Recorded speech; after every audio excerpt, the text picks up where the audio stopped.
ಎಷ್ಟು ಸಿನಿಮಾಗಳು ಈಗ ಸದ್ಯಕ್ಕೆ ನಿಮ್ಮ ಲೈನಪ್ ಆಗಿದಾವೆ? ಈಗ ವಿಶ್ವಂಬರ ರಿಲೀಸ್ ರೆಡಿ ಇದೆ. ಕನ್ನಡದಲ್ಲಿ ಒಂದು ಶೂಟಿಂಗ್ ಆಗ್ತಾ ಇದೆ. ಅದರ ಟೈಟ್ಲ್ ಇನ್ನೂ ಅನೌನ್ಸ್ ಮಾಡಿಲ್ಲ ಸದ್ಯಕ್ಕೆ. ಯಾರು? ಎರಡೇ ಅದು ಹೇಳ್ತಾರೆ ಇನ್ನೂ ಅನೌನ್ಸ್ ಮಾಡಿಲ್ಲ ನೀವು ಅವರು. ರಿವೀಲ್ ಮಾಡಂಗಿಲ್ಲ. ನಾನು ರಿವೀಲ್ ಮಾಡೋಂಗಿಲ್ಲ. ಸೊ ಒಂದು ಶೂಟಿಂಗ್ ಆಗ್ತಾ ಇದೆ, ಒಂದು ರಿಲೀಸ್ ರೆಡಿ ಇದೆ. ಶೂಟಿಂಗ್ ಆಗ್ತಾ ಇರೋದು ಮೋಸ್ಟ್ಲಿ ಲಾಸ್ಟ್ ಅಂತ ಅಂದ್ಕೊಂಡು ಕೆಲಸ ಮಾಡ್ತಾ ಇದ್ದೀನಿ ಅಷ್ಟೆ. ಈಗ ವಿಶ್ವಂಬರ ಹೇಳಿದ್ರಿ, ಸರ್ ಜೊತೆಗಿರುವಂಥ ಒಂದಷ್ಟು ಒಡನಾಟ ಹೇಳಿದ್ರಿ. ಅವ್ರಿಗೆ ಇಷ್ಟ ಆಗೋದ್ರ ಬಗ್ಗೆ ಏನಾದರೂ ತಿಳ್ಕೊಂಡಿದ್ದೀರಾ? ಯಾವ ಫುಡ್ ತುಂಬ ಇಷ್ಟಪಡ್ತಾರೆ? ನೀವೇನಾದ್ರೂ ಅದನ್ನು ಟೇಸ್ಟ್ ಮಾಡಿದ್ದೀರಾ? ಅವ್ರ ಮನೆಯಿಂದ ಏನಾದ್ರು ತಂದು ಕೊಟ್ಟಿದ್ದು ಇಲ್ಲ, ಆ್ಯಕ್ಚುಲಿ ಪಾಪ ಒಂದು ಸದ್ದಿನ ಕೇಳಿದ್ರು, ಏನು ತಿಂತೀರಾ ನೀವು ಅಂತಂದರು. Sir I mean diet, shooting ಬೇರೆ ನಡೀತಾ ಇದೆ ಅಂತ. ಇಟ್ಸ್ ಓಕೆ, ಒನ್ ಡೇ ಹೇಳಿ ಏನು ತಿಂತೀರಾ ಅಂತಂದರು. ಬೇಡ ಸರ್ ನಾನು ಡಯಟಲ್ಲಿದೆ ಅಂತೆ. ಸರಿ ಅಂತ ಫೋರ್ಸ್ ಮಾಡೋಕ್ಕೆ ಹೋಗಿಲ್ಲ, ಸುಮ್ಮನೆ ಆಗ್ಬಿಟ್ರು. ನೀವ್ಯಾಕೆ ಒಂದಿನ ಚೀಟ್ ಮೀಲ್ ಮಾಡಬಹುದಿತ್ತಲ್ವಾ? ಆ ಚೀಟ್ ಮೀಲ್ ಸಿನಿಮಾ ಆದ್ಮೇಲೆ ಮಾಡೋಣ. ಸಿನಿಮಾನಲ್ಲೇ ಮಾಡಿಬಿಟ್ರೆ ಅದೊಂಥರ ಏನೋ ನನಗೆ ಅದೇನೋ, ಈಗ ನಾನು ಅನ್ನಲ್ಲ ಆವಾಗಲೇ ಆ 100% ಕೊಡ್ತಾ ಇಲ್ವೇನೋ ಅಂತ ಅನಿಸ್ಬಿಡುತ್ತೆ ನನಗೆ. ಆ್ಯಂಡ್ ನನಗೆ ಆ regret will be more than cinema ಹೆಂಗಾಯಿತು ಏನಾಯಿತು ಅನ್ನೋದಕ್ಕಿಂತ. ಸೊ ಅದರಿಂದ ಬೇಡ. ಸೊ ಲೋಕೇಶ್ ಅವರು ಅವ್ರ ಬಾಡಿ ಬಗ್ಗೆ ಎಷ್ಟು ಕನ್ಸರ್ನ್ ಇದೆ, ಎಷ್ಟು ಲೈಕ್ ಇವಾಗ ಡಯಟ್ ಹೇಳಿದ್ರಿ, ನಾನು ಚೀಟ್ ಮೀಲ್ ಮಾಡೋಕ್ಕೆ ನನಗೆ ಇದು ಇಂಟ್ರೆಸ್ಟ್ ಇಲ್ಲ ಅನ್ನುವಂಥದ್ದು. ಮಾಡ್ತೀನಿ, ಮಾಡಲ್ಲ ಅಂತಲ್ಲ. ಸಿನಿಮಾ ಇಲ್ಲದೆ ಇರ್ಬೇಕಾರೆ ಅಥವಾ ಶೂಟಿಂಗ್ ಇಲ್ಲದೆ ಇರ್ಬೇಕಾರೆ ಡೆಫಿನೆಟ್ಲಿ ಯೂಶಲಿ ನಿಮ್ಮ ಡಯಟ್ ಹೇಗಿರುತ್ತೆ ಅಂತ, ಹೇಗೆ ಶುರು ಆಗುತ್ತೆ? ವೆರಿ ಸಿಂಪಲ್ ಮ್ಯಾಮ್, ತುಂಬ ಡೀಟೇಲ್ ಹೇಳಿ. ಯಾಕೆನಾದರೂ ಸೀಕ್ರೆಟ್ ರೆಸಿಪಿ ಏನಾದರೂ ಇದೆಯಾ? ಏನೂ ಇಲ್ಲ, ವೆರಿ ಸೀಕ್ರೆಟ್ ಏನೂ ಇಲ್ಲ. ಬಟ್ ಟ್ರೈನರ್ ಏನು ಹೇಳಿರ್ತಾರೋ ಅದನ್ನೇ ತಿನ್ಬೇಕಷ್ಟೇ. ಆಚೆ ಈಚೆ ಕಡೆ ಏನು ಮಾಡಿದ್ರೆ ಅವರು ಒಂದು ಮೆಷರ್ಮೆಂಟ್ ಇರುತ್ತೆ, ಇಷ್ಟೇ ಕ್ಯಾಲರೀಸ್ ಇಟ್ಕೊಂಡು ತಿಂದಿರಬೇಕು. ಸೊ ದಿನಕ್ಕೆ ಇಷ್ಟೇ ಕ್ಯಾಲರೀಸ್ ತಿನ್ನಬೇಕು. ವೆಜಿಟೇರಿಯನ್ ನೀವು? ಇಲ್ಲ, ನಾನು ನಾನ್ ವೆಜ್ ತಿಂತೀನಿ. ಪಕ್ಕಾ ನಾನ್ ವೆಜ್. ಪಕ್ಕಾ ನಾನ್ ವೆಜ್. ಓಕೆ. ಸೊ ಇಷ್ಟಪಡುವಂಥ ಫುಡ್ ಯಾವುದು? ನನಗೆ ಆ ಥರ ಎಲ್ಲ ಏನೂ ಇಲ್ಲ ma'am. Specific I am okay with anything.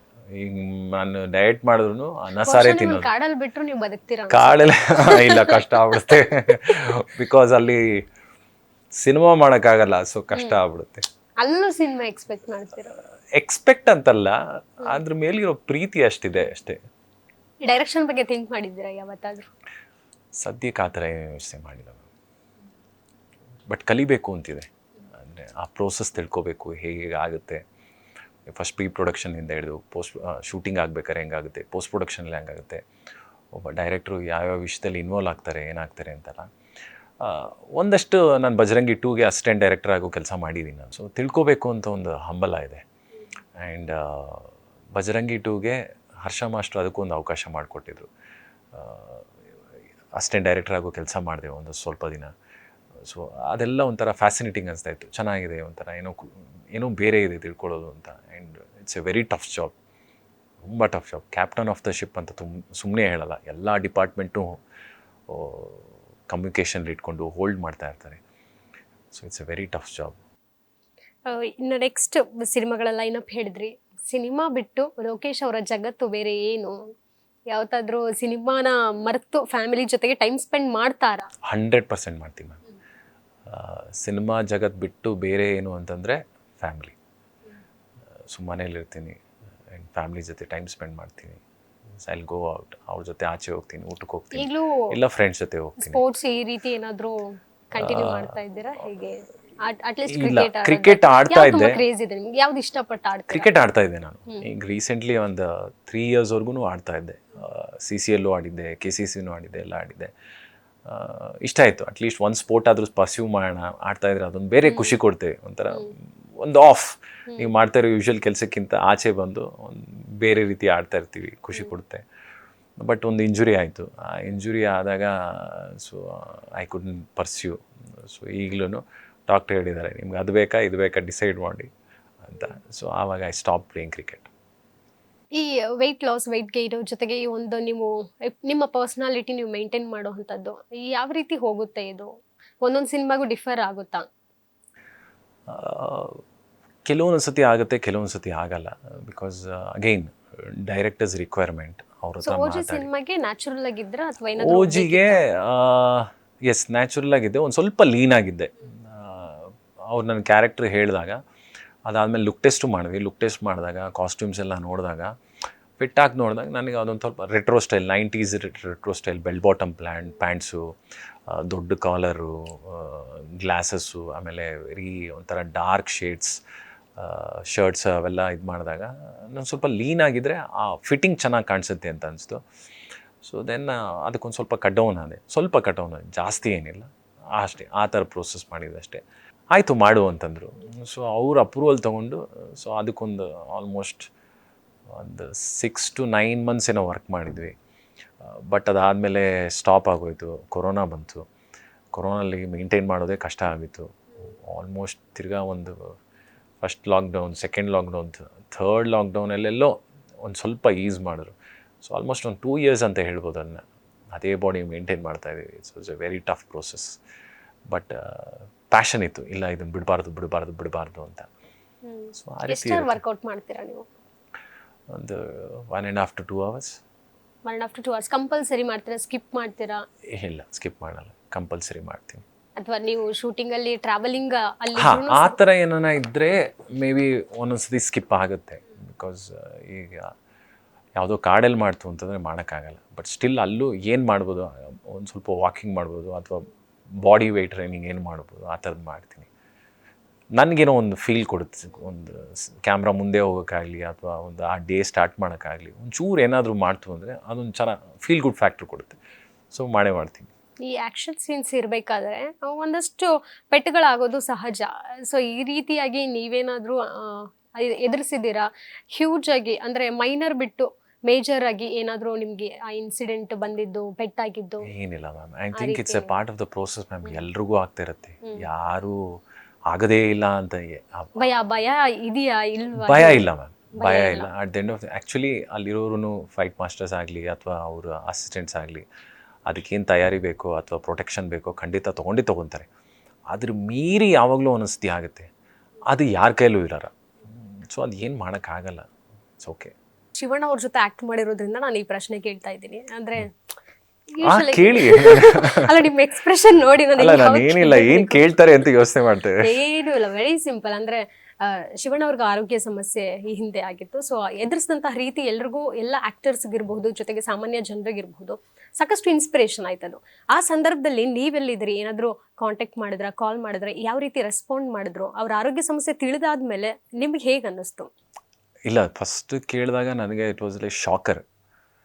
ಅಯ್ಯೋ ಅಣ್ಣಂಗ, ನನಗೆ ಅದನ್ನು ಡೈಜೆಸ್ಟೇ ಮಾಡ್ಕೊಳಕ್ಕಾಗಿಲ್ಲ. ಅಣ್ಣಂಗೆ ಹಿಂಗಾಯ್ತಾ ಅಂತ. ಬಟ್ ಅದಾದಮೇಲೆ ಆ್ಯಕ್ಚುಲಿ ಅವ್ರ ಅಭಿಮಾನಿಗಳಿಗಿಂತ ಅಣ್ಣಂಗೆ ಆ ಪಾಸಿಟಿವ್ ಡೇಸ್ ತುಂಬ ಇತ್ತು. ಆ್ಯಂಡ್ ಅಣ್ಣನೇ ಒಂಥರ ತುಂಬ ಪಾಸಿಟಿವ್ ಇದೆ. ಏನಾಗಲ್ಲ ಬಿಡಮ್ಮ, ಸರಿ ಹೋಗ್ತೀನಿ, ಇವತ್ತು ಹಿಂಗೆ ಹೋಗ್ತೀನಿ, ಡಿಸೆಂಬರಲ್ಲಿ ಹೋಗ್ತೀನಿ, ಜನವರಿಲಿ ಬಂದು ನಾನು ಸಿನಿಮಾ ಶೂಟಿಂಗ್ ಮಾಡ್ತೀನಿ ಅಂತ. ಅದೇ ಒಂದು ಇನ್ಸ್ಪಿರೇಷನ್ ಅಂತ ಹೇಳ್ಬೋದು. ಕೆಲವೊಂದು ಸತಿ ಲೈಫಲ್ಲಿ ಅಗೇನ್ ನೀವು ಆವಾಗಲೇ ಹೇಳ್ತಾ ಇರಿ, ಏನು ಎಲ್ಲರಿಂದ ಏನೇನು ತೊಗೊತೀರಾ ಅಂತಂದರೆ ಅವ್ರವ್ರು ಇಲ್ಲಿರೋ ಆ ಕ್ಯಾರೆಕ್ಟರ್ಸ್ನ ನಾನು ತೊಗೊಳಕ್ಕೆ ಇಷ್ಟಪಡ್ತೀನಿ.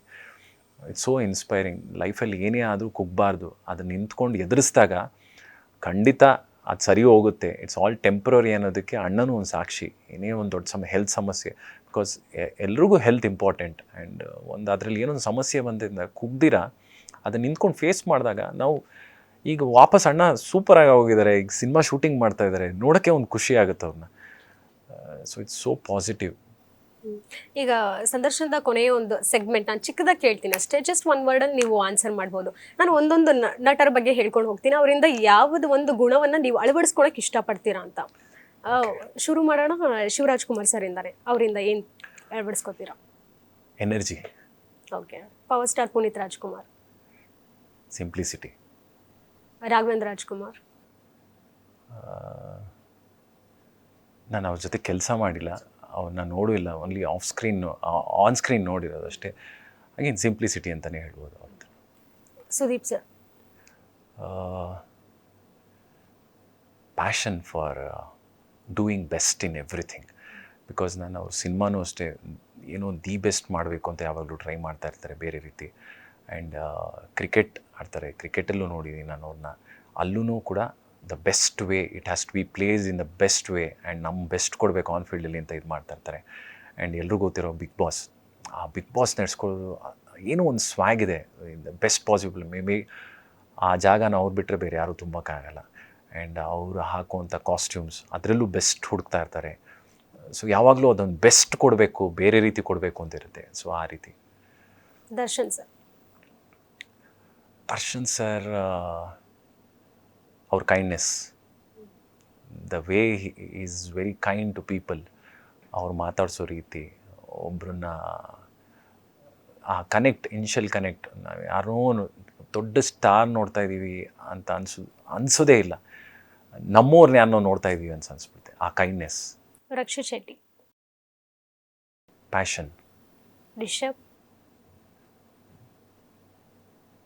ಪರ್ಸ್ಯೂರೆನ್ಸ್. ರಾಜ್ಬಿ ಶೆಟ್ಟಿ. ರಾಜ್ಬಿ ಶೆಟ್ಟಿ ಅವ್ರ ಹತ್ರ ರೈಟಿಂಗ್ ಸ್ಕಿಲ್ಸ್, ಅವ್ರ ಕಥೆಯನ್ನು ಬರೆಯೋದಾಗಲಿ, ವೆರಿ ಗುಡ್ ರೈಟಿಂಗ್ ಸ್ಕಿಲ್ಸ್. ಹರ್ಷ ಮಾಸ್ಟರ್. ಹರ್ಷ ಮಾಸ್ಟರ್ ಗೊತ್ತಿಲ್ಲ, ನಾನು ಅವ್ರ ಹತ್ರ ಏನು ಹುಡ್ಕೋಕ್ಕಾಗಲ್ಲ, ಬಿಕಾಸ್ ಅವ್ರ ಹತ್ರ ಏನು ಹುಡುಕ್ಲೂಬಾರ್ದು ಆ ಥರ, ಬಿಕಾಸ್ ನಾನು ಇವತ್ತಿರೋದೇ ಅವರಿಂದ. ಸೊ ನಾನೇನು ಹುಡುಕಲ್ಲ. Chiranjeevi sir. Chiranjeevi sir is discipline. Pawan Kalyan. Power star. Swag. Allu Arjun. Style, ಅವರ ಸ್ಟೈಲ್. ಓಕೆ, ಲಾಸ್ಟ್ ನಿಮ್ಮ ಸಿನಿಮಾಗಳನ್ನ ನೋಡಿ ನಾವು ರಿವ್ಯೂ ಹೇಳ್ತೀವಿ, ಬಟ್ ಇವತ್ತು ಇಂಟರ್ವ್ಯೂ ಹೇಗಾಯ್ತು ಅನ್ನೋಂಥ ರಿವ್ಯೂ ನೀವು ಕೊಡಿ. ಅಲ್ಲ, ನೀವು ಹೇಳಬೇಕು. ಈಗ ನೀವೇ ಹಾಕೊಟ್ಬಿಟ್ರಿ ಬುನಾದಿನ. ಸೊ ಈಗ ನಿಮ್ಗೆ ಏನ್ ಅನ್ಸ್ತು? ಈಗ ನೀವೇ ಹೇಳಿ, ನಿಮ್ಗೆ ಹೆಂಗ ಅನ್ಸ್ತು ಇಂಟರ್ವ್ಯೂ ನೋಡಿ? ಡಿಫ್ರೆಂಟ್ ಪರ್ಸನಾಲಿಟಿ ನಿಮ್ದು ಅನ್ನಿಸ್ತು ಆ ಸ್ಕ್ರೀನ್ ಮೇಲೆ ನೋಡುವಂಥದ್ದು. ಸೊ ಆಮೇಲೆ ಇನ್ನೊಂದು ಪ್ರಶ್ನೆನೂ ಕೇಳ್ತಾ ಇರಿ ಆಗಲೇ, ನಿಮ್ಮ ಹತ್ರ ಬಂದಾಗ ಜನ ಹೆಂಗೆ ಮಾತಾಡ್ತಾರೆ, ಏನಂತಾರೆ ಅಂತ. ಸೊ ಇವಾಗ ನೀವು ಹೇಳಬೇಕು. ಇಷ್ಟು ದಿನ ಸಿನಿಮಾಗಳು ನೋಡ್ತಾ ಇದ್ರಿ, ಈಗ ನಿಮ್ಗೆ ಹೇಗೆ ಅನಿಸ್ತು ಇವತ್ತು ಮಾತಾಡಿ?